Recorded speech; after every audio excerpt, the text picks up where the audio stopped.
na ipakikita ang pag-ibig sa bansa, hindi sa salita, kundi sa gawa. Hindi ito sa isang katangiang manakanakang ipinakikita, kundi isang ningas na dapat panatilihin, ang liwanag sa ating mga puso. Isa itong matatag na paninindigang paglingkuran at ipagtanggol ang bansa sa lahat ng pagkakataon at nang walang pasubali. Hindi makikita kailanman ang pag-ibig sa bansa kundi sa pagtatanggol ng kalayaan nito, na sinimulan na natin na matagumpay. Si Lapu-Lapu laban kay Magellan noong Abril 27, 1521. Sa kasaysayan ng alinmang bansa, bihirang mapantayan ang talaan ng ating mga bayaning naghimagsik laban sa pagmamalabis ng mga Kastila.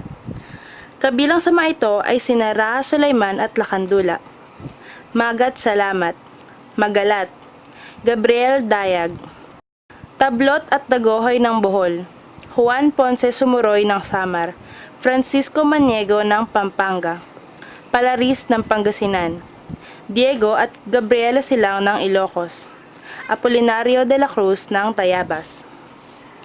Hindi rin natin malilimot sina Padre Gomez, Burgos at Zamora, o mas kilalang Gombursa, ang mga martir na nanghimagsikan sa Cavite noong 1872 at siyang pinaghandugan ni Jose Rizal ng kanyang nobelang El Filibusterismo, na tinuring ng Biblia ng nasyonalismong Pilipino.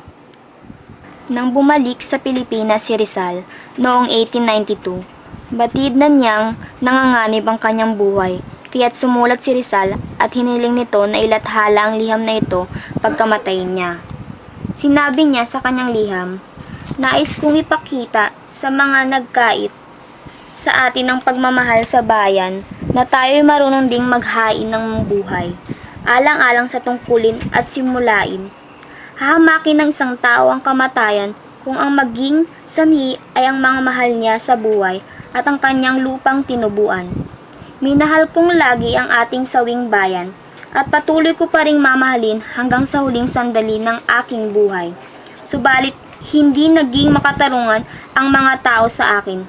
Handa akong ipagkasakit para sa kanya ang aking buhay, pinag-aralan at kaligayahan. Anuman ang aking maging kapalaran, mamamatay akong maligaya, bagamat hindi ko nakita ang bukang liwayway ng kanyang kaligtasan." Mabisang na ipahayag ni Rizal ang mataos niyang pag-ibig sa bayan sa awit ni Maria Clara na isinalin sa Tagalog ni Guillermo E. Tolentino. Kita misma buhay sa sariling bayan. Lahat dooy ating pawang kaibigan. Ang simoy sa bukid ay tunay na buhay. Kamatay ay langit, higit ang suyuan. Halik na maggiliw sa labi ng ina. Sa bunso'y pumupog sa pag-uumaga. Mga munting bisig ay ikakawil na. Sa leeg na pitang may ngiti sa mata. Kay lugod mamatay ng dahil sa bayan. Lahat do ay ating pawang kaibigan. Ang hihip ng hangin isang kamatayan. Sa wala ng bayan ina't kasintahan. Sa bisperas ng kanyang kamatayan, inihayag niyang lahat ang mga damdamin matagal ding kinuyom sa kanyang dibdib, sa kanyang tulang huling paalam. Narito ang salin ni Jose Gatmaitan sa naturang tula. Paalam na sinta, lupang tinubuan, bayang masagana sa init ng araw. Edeng maligayang sa amay pumanaw, at perlas ng dagat sa dakong silangan. Inihahandog ko ng ganap sa natuwa, sa iyo yaring buhay na lantat na aba. Naging dakila may ialay rin nga, kung dahil sa iyong ikatitimawa. Ang paglilingkod sa bayan ay isang tungkuling din natin matatakasan. At sa pagtupad nito, lahat ng mamamayan ay nararapat na maglingkod, militar man o sibiko. Kasangkot tayo sa pagbuo ng bansa, kaya kailangan nating magkaisa. Gaya ng sabi ni Rizal, madaling mabali ang nag-iisang tingting, subalit hindi ang walis na binubuo ng pinagbuklod ng mga tingting. Mayroon tayong isang watawat, isang lupain, isang puso, isang layunin at isang bansa magpakailanman. Nag-aangkin din na mataas na pagpapahalaga sa tungkulin ang mga kapanahunan ni Rizal sa Madrid. Isa sa kanila ay si Graciano Lopez Haina, ang may pinakamaapoy na dila tungkol sa kilusan ng pagbabago at patnugod ng La Solidaridad at El Latigo Nacional.